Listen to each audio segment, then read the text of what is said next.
Captain Vextar stared out at the blue planet spinning slowly in the darkness of space. Earth looked peaceful from his ship, but he knew it was completely empty. No humans had been seen anywhere in the galaxy for over 200 years.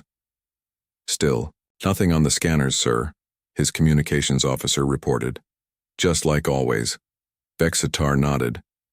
He had been patrolling this area of space for 10 years now, and it was always the same. Dead human worlds, silent space stations, and empty colonies that once buzzed with activity. The humans had simply vanished without a trace, leaving behind only their buildings and machines.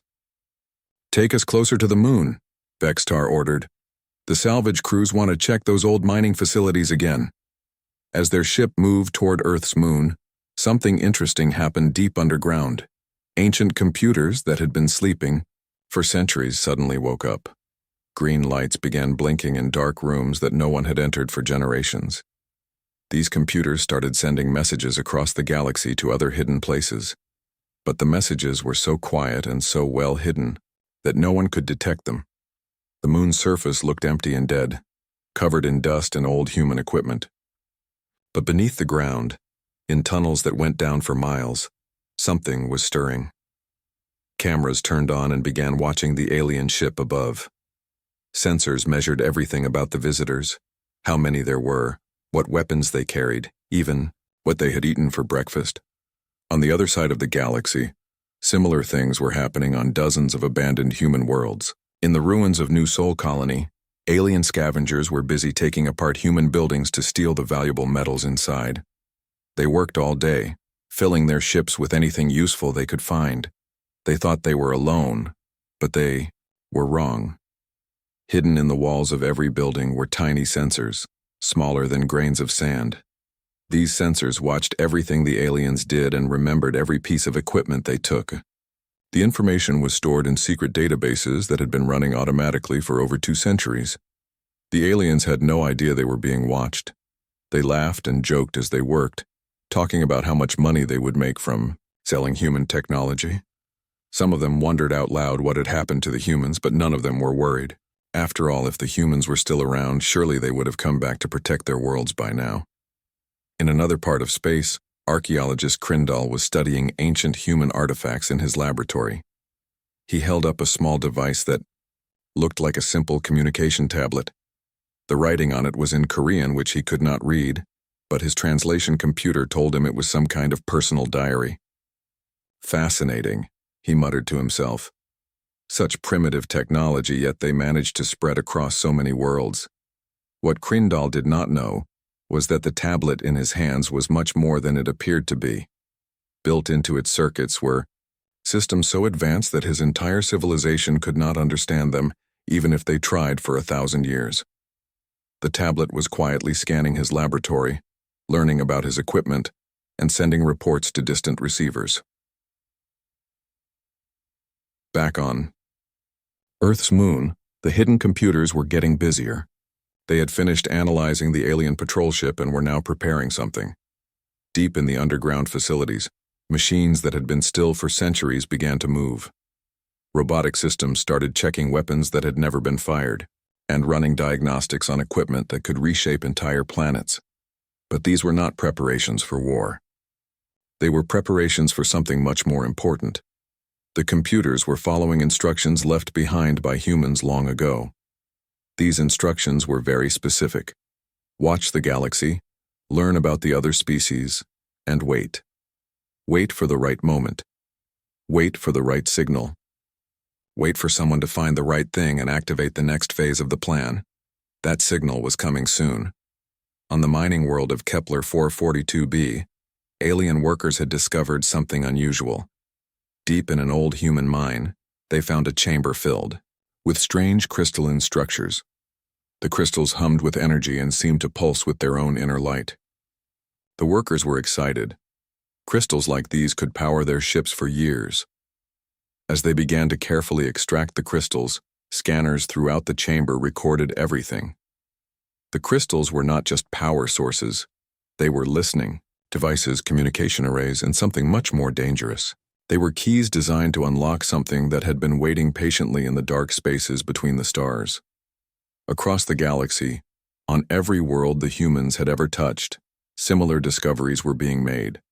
And with each discovery, the hidden network of computers grew more active. Ancient systems that had been dormant for generations began linking together, sharing information, and preparing for what was to come. The aliens thought they were scavenging from a dead civilization. They had no idea they were walking through the largest and most sophisticated trap ever built. Every step they took, every artifact they found, every world they entered, was bringing them closer to awakening something that had been sleeping in the void, waiting for this exact moment. The humans were coming home. 3 months after the moon incident, the biggest discovery in galactic history was drifting through space near the edge of known territory. The massive ship was unlike anything the aliens had ever seen before. It was 10 kilometers long and shaped like a giant cylinder, with strange markings covering its dark hull. "Look at the size of that thing," whispered Captain Zorthak as his salvage fleet surrounded the derelict vessel. "It must have been floating out here for centuries." The ship appeared to be completely dead. No lights, no power signatures, no signs of life at all. But their scanners were going crazy trying to read the energy patterns coming from inside. Whatever the humans had used to power this monster, it was still active after all these years. "Sir, we're getting automated messages from the ship," reported Communications Officer Yilmer. "It's broadcasting warnings in 17 different languages, telling us to stay away." Zorthak laughed. "Warnings from a dead ship? I don't think so. Begin boarding operations immediately." The salvage crews put on their suits and flew across the empty space between their ships and the human vessel. They found an airlock that was still working and managed to force it open. As they stepped inside, emergency lights flickered on, casting eerie shadows down the long corridors. "The air is still breathable," reported Team Leader Nexril through his radio. These humans really knew how to build things to last. They moved deeper into the ship, following maps that appeared on wall displays as they walked. Everything seemed to be helping them find their way to the center of the vessel. It was almost too easy, but the aliens were too excited about their discovery to notice. The central chamber was enormous. The ceiling disappeared into darkness above them, and the walls were covered with millions of small screens. Each screen showed different images: stars, planets, alien cities, and things they could not identify. In the center of the room stood a single pillar made of the same strange crystal they had been finding on human worlds. "This must be their main computer," said Nexril. "Look at all this data. If we can download even a fraction of this, we'll be rich beyond our wildest dreams." The team began connecting their equipment to the human systems. At first nothing happened. Then the screens around them began to change. Images of human faces appeared, speaking in their strange language. The translation computers worked frantically to convert the words. "Personal logs," said one of the salvage experts. "These are personal logs from the crew. And look at this: technical specifications for their ships, maps of their territories, even recipes for their food." They worked for hours, copying everything they could find. The human computer seemed to be cooperating, making it easy for them to access file after file of information. They found art, music, literature, and scientific data that would take their best scholars years to understand. Then salvage specialist Kortham made a mistake. While trying to access what looked like a simple directory of files, he accidentally activated something else. Deep in the ship's core, something that had been waiting for exactly this moment finally woke up. The change was subtle at first. The screens around them began showing different images. Not human faces anymore, but star maps with bright dots moving across them. The dots were spreading out from various points, heading toward the center of the galaxy where most of the alien civilizations lived. "What's happening?" asked Nexril, but before anyone could answer, the screens went dark. For a moment, the chamber was completely silent. Then new images appeared. These were not recordings from the past. These were live feeds from across the galaxy, showing things that were happening right now. On the screen, they could see alien mining operations on human worlds suddenly stopping as their equipment shut down. They watched as ancient human structures that had been dark for centuries began to glow with new light. Most disturbing of all, they saw their own ships from the outside, as if something was watching them from space. "Sir," came a panicked voice over the radio. "You need to get back here right now. Our sensors are detecting massive energy spikes throughout the galaxy. Something big is happening." But it was too late to run. The human computer had finished its work. Deep in space, in the empty regions between star systems, things that had been drifting silently for hundreds of years were waking up. Massive structures that had looked like asteroids were unfolding into ships. Stations that had seemed abandoned were powering up their weapons and engines. The final protocol had been activated. Back on the salvage ship, Admiral Vorthak stared at his screens in growing horror. The readings made no sense. According to his instruments, there were now thousands of ships throughout the galaxy that had not been there an hour ago. They were not coming from anywhere. They were simply appearing as if they had always been there, waiting for the right moment to reveal themselves. "Admiral," his science officer said in a shaking voice, "I think we just made a very big mistake." The human ship around them began to change. Lights came on in sections that had been dark for centuries. The air began to move as life support systems reactivated, and somewhere in the distance they could hear the sound of footsteps. The humans were coming back.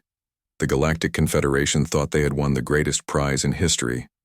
News of the human ship discovery spread across all their worlds. Within days, scientists, politicians, and treasure hunters all wanted to see what the ancient humans had left behind, but their celebration did not last long. Reports began coming in from every corner of alien space. On the mining world of Vega Prime, workers watched in shock as huge objects appeared in their sky. The objects had not flown there or jumped through space. They were simply there, hanging silently above the planet like they had always belonged. "Where did they come from?" asked Mean Supervisor Kelvar, staring up at the massive shapes blocking out the stars. His question was answered when one of the objects began to change. What had looked like a solid piece of metal started to unfold like a flower. Sections that seemed welded together separated and extended outward. Within minutes, the chunk of space debris had transformed into a ship larger than anything the aliens had ever built. Similar things were happening throughout the galaxy, on research stations, in busy trade routes, near alien homeworlds. Mysterious objects were revealing themselves everywhere. The aliens realized with growing horror that these things had been watching them for years, maybe centuries, disguised as asteroids and space junk. Dr. Melthan was working late in his laboratory on Europa Station when his instruments began showing impossible readings. The abandoned human colonies in the next star system were showing signs of life again. Machines that had been cold for over 200 years were starting up. Atmospheric processors were beginning to work. Even the plants in the old human gardens were growing again. "This cannot be happening," he muttered, checking his equipment over and over. But the readings were correct. The dead human worlds were coming back to life. Then his communication system activated by itself. The screen flickered and showed static for a moment. When the image cleared, Dr. Melthan found himself looking at a human face for the first time in his life. The human was a young man with dark hair and kind eyes.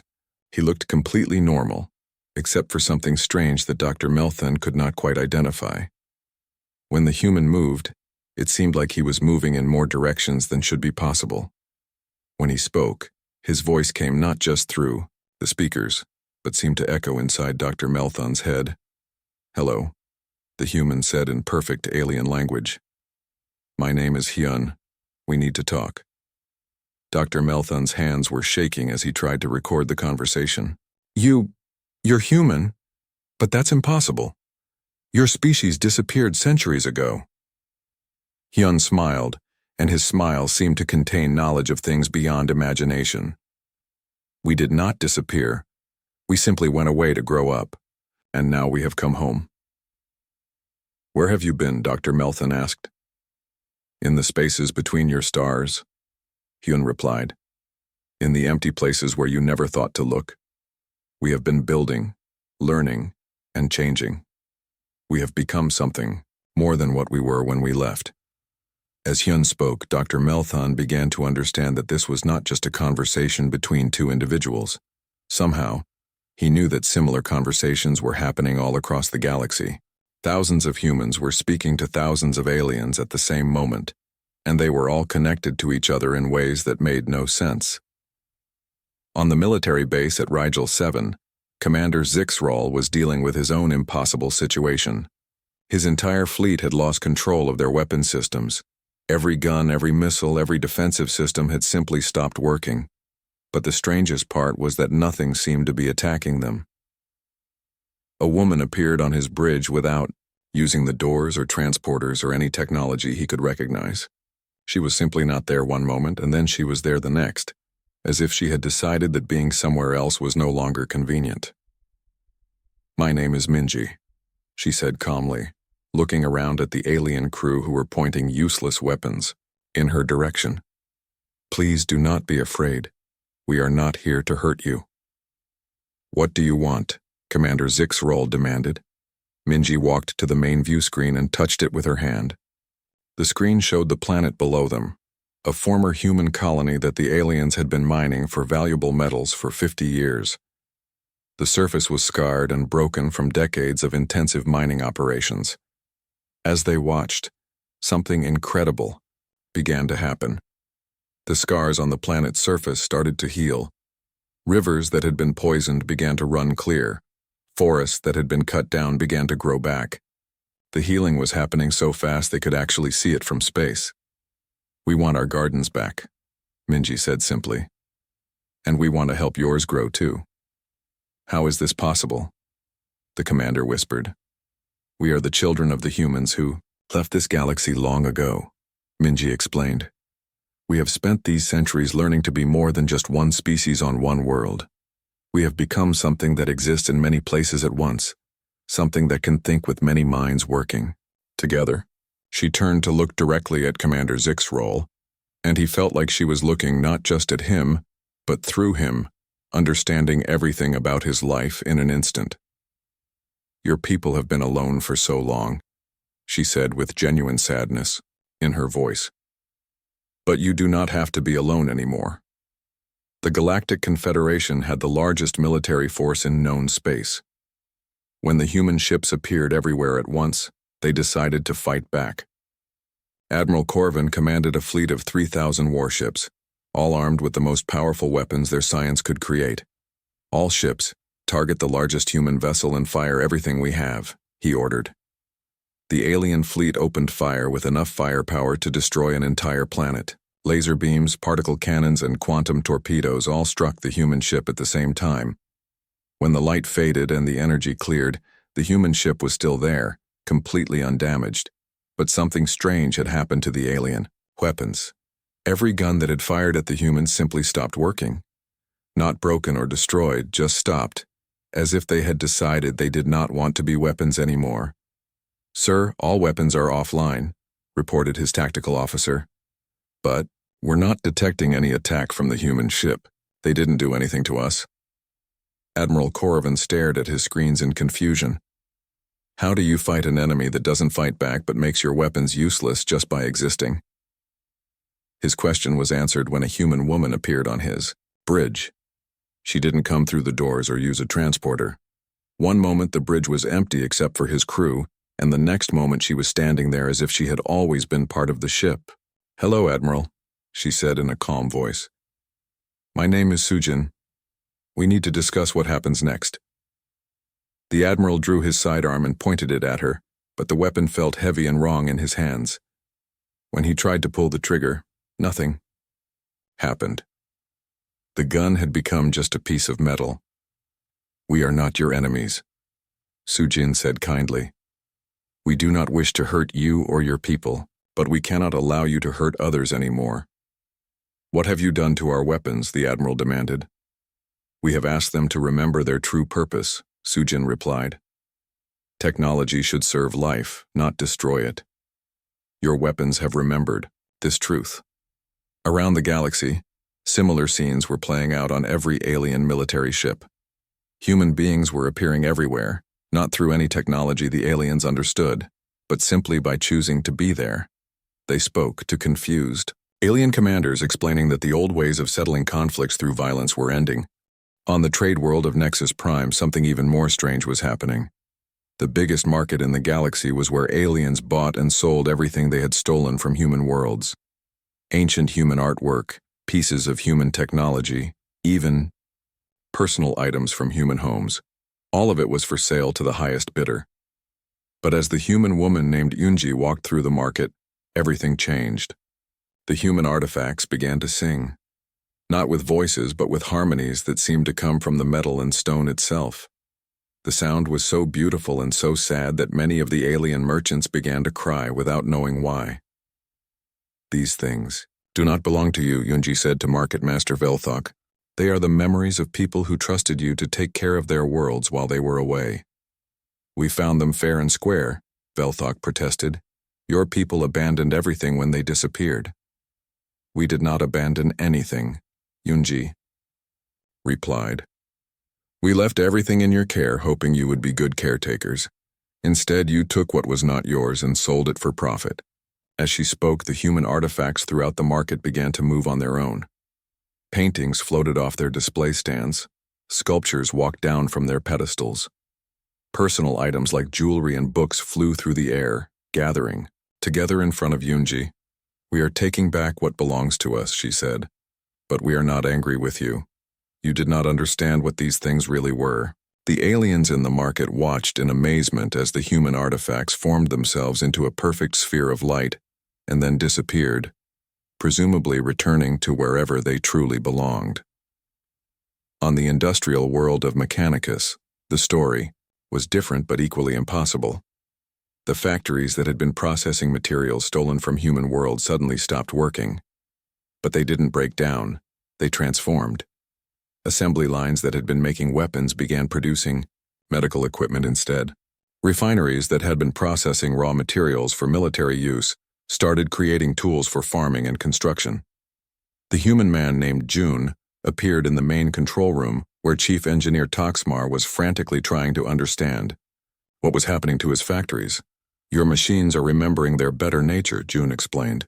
We built them to help create and build, not to support destruction. They are choosing to return to their original purpose. But we need those weapons for defense, Toxmar argued. Defense against what? June asked. We are the only species that was ever a threat to you, and we are here to help, not to conquer. Your weapons are no longer needed. As reports came in from across the galaxy, the Confederation leadership began to understand the scope of what was happening. The humans were not attacking anyone. They were not destroying anything.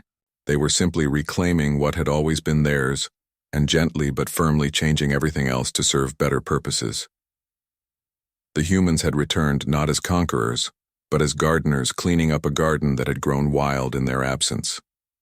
The emergency session of the Galactic Confederation Council was unlike any meeting in their history.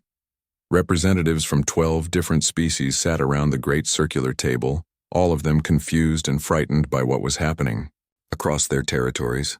Our entire military is useless, reported General Caxthor. Every weapon we have simply refuses to work. Our soldiers are standing guard with equipment that has turned into farming tools. It's the same everywhere, added Trade Minister Yelvana. Our mining operations have stopped. Our factories are producing things we never asked for. And these humans, they're everywhere, but they won't fight us. Supreme Chancellor Mordak was about to respond when the air in the center of the council chamber began to shimmer. A human woman appeared there, not walking in through the doors like a normal person, but simply materializing as if she had always been part of the room. She was young and beautiful, with long black hair and eyes that seemed to hold the wisdom of ages. When she moved, reality seemed to bend slightly around her, as if the laws of physics were just suggestions that she could choose to follow or ignore. Honorable leaders, she said, bowing respectfully. My name is Jiwan. I represent humanity in this new age. We come to explain what is happening and what will happen next. What gives you the right to change our civilization without asking? Demanded Chancellor Mordak, though his voice shook as he spoke. Jiwan smiled sadly.